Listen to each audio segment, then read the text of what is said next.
msingi huo, tunapomaliza uchaguzi tunaenda kujenga nchi.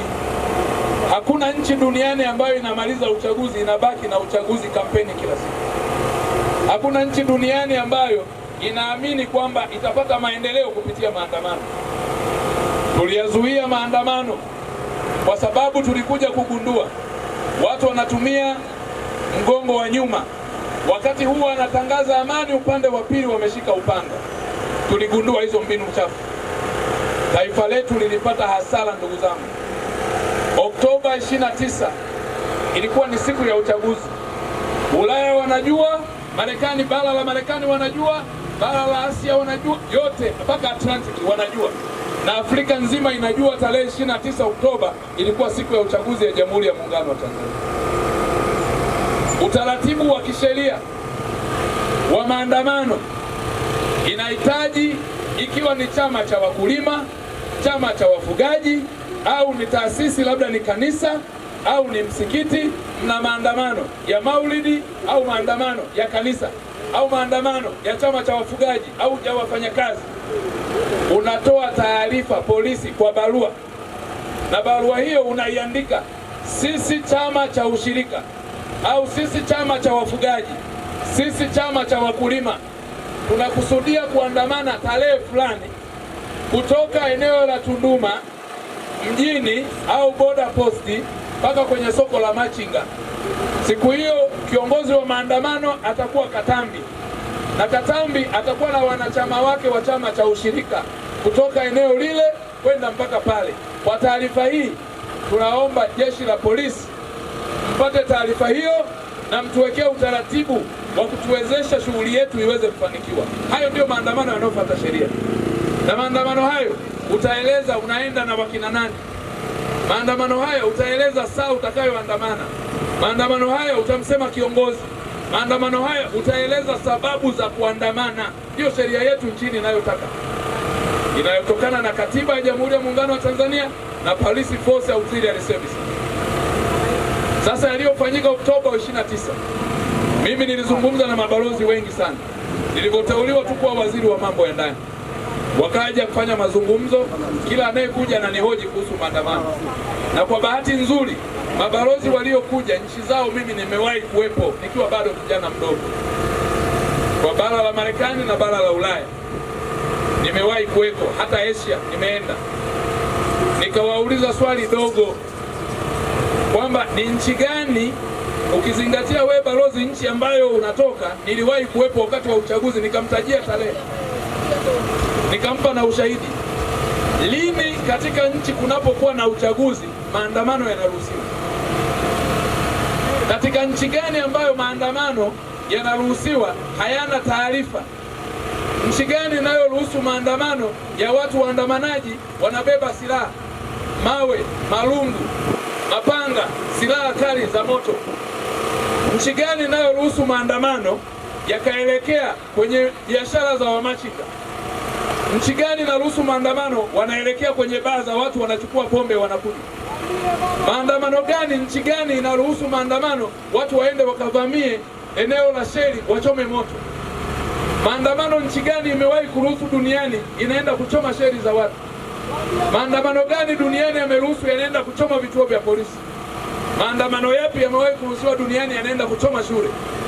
Nataka mniambie mfano wa hiyo nchi. Hakuna balozi aliyenijibu. Hata leo nyinyi wa Tanzania nawauliza, wana Tunduma, nchi gani au wapi mlishawahi kuona maandamano yanaishia kupola biashara za watu? Kuna wakina mama wamefilisika, wajasiriamali wamenyang'anywa mali zao siku ya maandamano ambayo yasiofuata taratibu, yasiofuata sheria. Kwa hiyo ile ilikuwa ni dili ya watu kutaka kuichafua nchi yetu, kuonekana kuna machafuko. Na ndiyo maana Mheshimiwa Rais akachukua hatua kwa mujibu wa sheria zetu za ndani. Hatua mojawapo ni kutengeneza tume. Tume ile imefanya kazi yake ya Mheshimiwa Jaji Tande. Ilipoteuliwa tu siku ya kwanza, wale waharibifu wakaanza kuipinga tume, haijafuata utaratibu wa kisheria, kitu ambacho ni uongo. Hatua ya pili, wakaja kupotosha, wakasema baada ya kuona tume wameshindwa kuipinga uhalali wake kisheria, wakahamia kwa wajumbe wa tume kwamba wajumbe hawa sio halali. Lilivyowashinda hilo, wakasubiri ripoti. Ripoti ilivyosoma wakasema sio halali, waliokufa ni zaidi ya 500, wamekufa wengi. Hivi mtu, mimi nikisema nimeiba, hela imepotea ndani, wewe mwenye mji unasema shilingi 10,000 nimepoteza, alafu kuna mgeni anakuja anakwambia hamna, hujapoteza 10,000, umepoteza 100,000. Maana yake mwizi ni nani? Tunduma, mwizi ni nani? Kwa hiyo Mungu alisema atawaumbua hatua kwa hatua, atawaumbua hatua kwa hatua. Kuna watu, rais wetu ameumizwa sana, ameumizwa na yaliyotokea, akasema never again, akachukua hatua za kisheria ambazo bado zinaendelea na tume ya pili imeundwa. Hao ambao wanalalamika, ndugu, wanasema watu wengi wamekufa, tuambie zaidi, wakaenda kupinga tena tume ambayo itachunguza hiyo jinai ili tujue idadi ya hao watu. Sasa tuwaelewe lipi?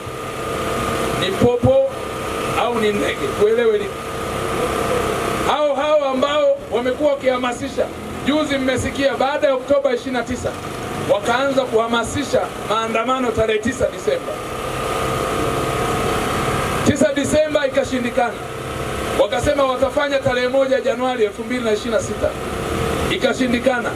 Wakajipanga kwa miezi kibao, wakaja kusema tarehe 7 ya mwezi wa 7 mwaka 2026 wanafanya maandamano ya nchi nzima. Wakaanza kujipanga kila mahali. Uongo kweli? Wamejipanga kwenye mitandao, wakajipanga kila mahali, na sisi taarifa tukazipata, na ndio maana tukasema lazima tulinde uhai wa wananchi, kwa sababu haki ya kuishi ni haki ya kikatiba kwa mujibu wa ibara ya 14 ya Katiba ya Jamhuri ya Muungano wa Tanzania. Wajibu wa kuilinda haki ya uhai ya wananchi wetu, limepewa jukumu hilo serikali.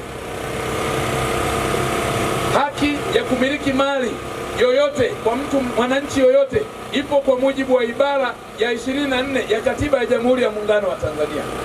Ni wajibu wa serikali kulinda mali za raia, ni wajibu wa serikali kulinda uhai wa raia, na ndiyo maana tukachukua hatua ngumu ambayo haikuwafurahisha watesi wetu, tukachukua hatua ngumu ambayo haikuwafurahisha waliotaka Watanzania wafe, tukachukua hatua ngumu ya kusitisha shughuli mbalimbali ambazo zilipelekea katika kutishia amani ya taifa letu. Wangapi wanasema tulichukua uamuzi sahihi kulinda maisha ya Watanzania? Tunduma oye! Kwa hiyo mimi, so long as Watanzania wako salama chini ya jemedari wetu Amiri Jeshi Mkuu Dr. Samia Suluhu Hassan, so long as Watanzania mali zao hazijaporwa, kwa sababu wanaishi kwa amani na nchi na utulivu, hilo sitajali. Waniite mahakamani, nilisema mpaka sasa sijaitishwa. Niliwaambia nitaenda mimi Msukuma Katambi Utababa, nitaenda usiku au mchana, hata kama ni saa 8. Na siku ambayo sipo mahakamani, kama nimebanwa na shughuli za Samia, nitafanya shughuli kule, nitapeleka afisi, ila watamwona ni Katambi. Hatuwezi kufanya mzaha na maisha ya Watanzania, hatuwezi hata kidogo. Watanzania wale 500 waliokufa ni kwa sababu ya watu wanaofanya mzaha na amani ya nchi, ni kwa sababu ya watu wachache wanaotaka kupata madaraka kwa kutumia nguvu, ni kwa sababu ya watu wachache wanaotaka kuchafua taifa letu. Mataifa, ndugu zangu, yaliyochafuka, nyinyi ni mashahidi. Tunduma mnafahamu yanayotokea nchi za jirani. Uongo? Kuna watu walikuja hapa zaidi ya 1,000,000 wakawa wakimbizi, tunao hapa leo. Mimi kama waziri wa mambo ya ndani nawafahamu. Tulionao ambao wamebaki bado hatujawarudisha kwenye nchi zao, wako 155,811 wako hapa. Nchi zao zilichafuka, mtoto alikimbia kulia, mama kushoto, wazee walibaki wakanyongwa ndani, walikufa kwa mabomu au walikutwa na askari wakauawa mle ndani. Kwenye nchi hizo machafuko, kwa sababu ya vurugu zinazotokea kwa gharama ya kupigania madaraka. Hatuwezi kupata madaraka ya nchi hii kwa kuvuruga amani ya nchi. Tukipoteza amani yetu wa Tanzania, nimemwona dada mmoja na kwaya yetu hii njema kabisa. Dada zangu mimi nitawapa 500 zawadi. Wameimba wimbo wa amani, wameimba wimbo wa amani. Dada huyo kwaya mistress ameizungumza, wakati anaimba kwa uchungu mpaka anatoa machozi, analilia amani. Mataifa yaliyowahi kupoteza amani, ndugu zangu, haijawahi kurudi. Mnaweza, Mheshimiwa Rais Dr. Samia Suluhu Hassan alisema tunaweza kusaidiwa kuipoteza na kuivuruga nchi yetu na tunapoteza amani, hakuna atakayetusaidia kujenga nchi yetu. Kulikuwa kuna nchi ya Libya pale, Gaddafi alitoa kila kitu kwa wananchi wake, alihakikisha amani na usalama wa taifa lake na fedha, lakini walifadhiliwa watu wachache wakapewa fedha, wakamuondoa Gaddafi. Leo Libya siwezi hata kueleza hali yake, fuatilieni mitandao mnayo. Zipo nchi za jirani hapa mnazifahamu. Leo tunavyozungumza, angalia kwenye mtandao, rais analalamika, waziri wa mambo ya ndani analalamika, kila mtu analalamika, wananchi wanalalamika, na bado uchaguzi haujaanza, wameshaanza kuuana.